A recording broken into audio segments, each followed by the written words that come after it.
दोस्तों, south Africa में मौजूद साबी सैंड गेम रिजर्व जो क्रूगर नेशनल पार्क के नज़दीक स्थित है, तो इसी साबी सैंड के सरजमीन पर 2006 से 2012 तक यानी कि 6 सालों तक 6 लॉयंस ने राज किया है, जिनसे पूरी दुनिया वाकिफ है। और ऐसा इसलिए कि इन शेरों ने एक साल के अंदर ही 100 से ज़्यादा शेरों को मारा था और साबी सैंड के 1,70,000 एकर्स पर 6 सालों तक राज किया था, जिन्हें हम मपोगो लॉयंस के नाम से जानते हैं। अगर आपको मपोगो लॉयंस के बारे में कुछ भी पता नहीं है तो आप हमारा पिछला वीडियो इस वीडियो के एंड में देख सकते हो, क्योंकि हमने उस वीडियो की लिंक इस वीडियो के एंड में दे दी है। दोस्तों, जैसा कि आपको पता है, साबी सैंड के एरिया पर मपोगो लॉयंस ने 6 सालों तक राज किया हुआ है, लेकिन मपोगो लॉयंस की सत्ता को सबसे पहले चुनौती देने वाला गठबंधन, जिसका नाम मैजिंग-एलायंस था, तो इसी मैजिंग-एलायंस लॉयंस ने सबसे पहले मपोगो लॉयंस की सत्ता की नींव तोड़ी थी। तो इसलिए आज हम इस वीडियो में बात करेंगे the rise and fall of the मैजिंग-एलायंस कोएलिशन और किस तरह इन मैजिंग-एलायंस शेरों ने किंग की टेल का खात्मा किया, जिससे मपोगो कोएलिशन का एक मेंबर कम हुआ।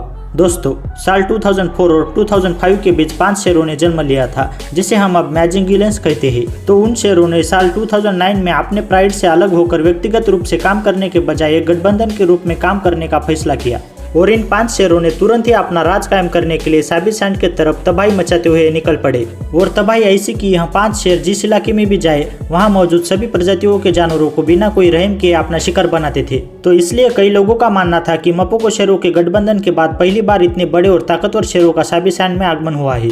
वहीं दूसरी तरफ मपोगो कोएलिशन में दरार पड़ने के बाद मिस्टर टी और किंग की टेल अपने चारों भाइयों से अलग होकर साबी सैंड के उत्तरी इलाके पर राज करने लगे थे। तभी साल 2010 में मैजिंग-एलायंस शेर साबी सैंड के उत्तरी पूर्वी इलाके में दाखिल हुए, जो मिस्टर टी और किंग की टेल का इलाका था। और उन 5 मैजिंग-एलायंस शेरों का इरादा मपोगो लॉयंस के एरिया पर कब्जा करना था और उन्होंने इसी इरादे से मपोगो लॉयंस के एरिया में प्रवेश किया। मगर प्रवेश करने के तुरंत बाद ही मिस्टर टी और किंग की टेल को इनके आने के बारे में पता चला, तो इन्होंने एक चाल चली। जब वह 5 लॉयंस एक बफेलो का शिकार करने लगे थे, तब मिस्टर टी और किंग की टेल ने इन 5 में से सबसे छोटे नर शेर को उनके प्राइड से अलग कर दिया और अलग करने के बाद उस पर हमला कर दिया। तब उस शेर ने भी खुद को बचाने की कोशिश की, मगर वह असफल रहा। तब किंग की टेल ने उस शेर की गर्दन पकड़ ली और उसे नीचे गिरा दिया। बाद में मिस्टर टी ने उसकी रीढ़ की हड्डी ही तोड़ दी और उसे मरने के लिए छोड़ दिया।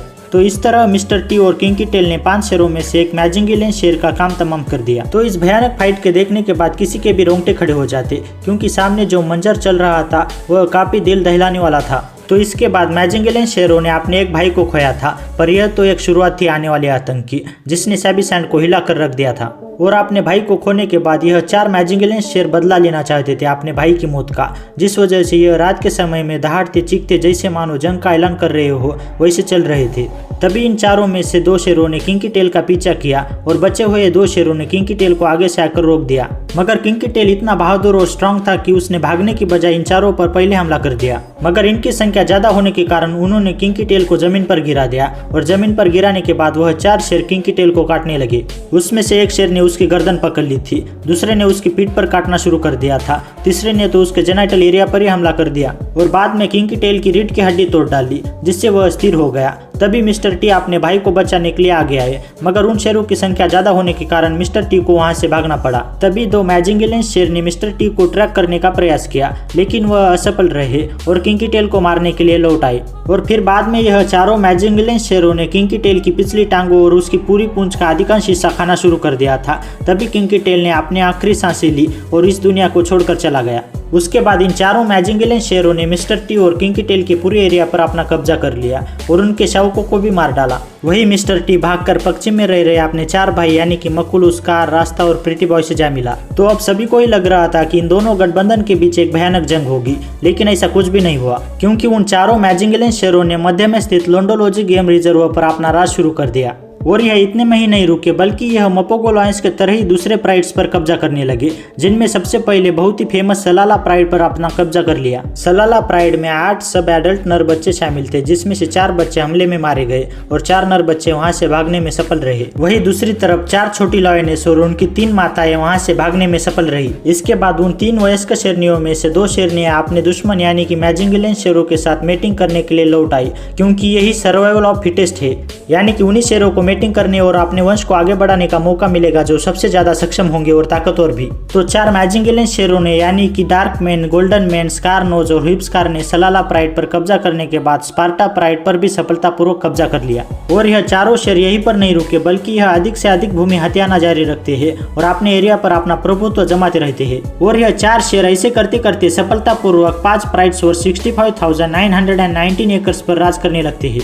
और इनका यह राज करने का समय 7 सालों तक चलता रहता है। और यह 4 मैजिंगेलियन शेर इस समय में वैसे ही कत्लेआम मचाते हैं जैसे कि मपोकोलॉइंस ने मचाया था। लेकिन मैजिंगेलियन उतने मशहूर नहीं है जितने मपोकोलॉइंस थे। दोस्तों, एक लॉयन का एवरेज लाइफ स्पैन 10 से 14 साल तक का ही होता है, जिसमें से मैजिंगेलियन शेरों ने 7 साल तो राज करने में ही बिता दिए, यानी कि यह कहीं ना कहीं अपने अंत के नजदीक जा रहे थे।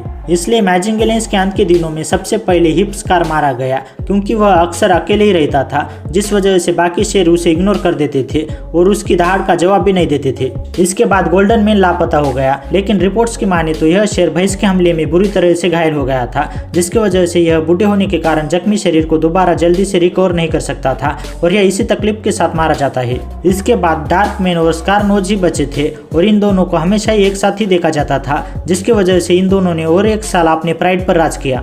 मगर 8 साल के शासनकाल के बाद बुढ़ापे की वजह से इन दोनों का राजपाट इनसे छीन लिया गया, जिससे यह दोनों अलग हो गए और साथ ही इनके सत्ता का अंत भी हो गया। तो दोस्तों, आज के लिए सिर्फ इतना ही। तो आपको यह वीडियो कैसा लगा आप हमें कमेंट बॉक्स में बताइएगा, और आपको यह वीडियो अच्छा लगा तो वीडियो को लाइक एंड चैनल को सब्सक्राइब कर दीजिएगा। Thank you for watching.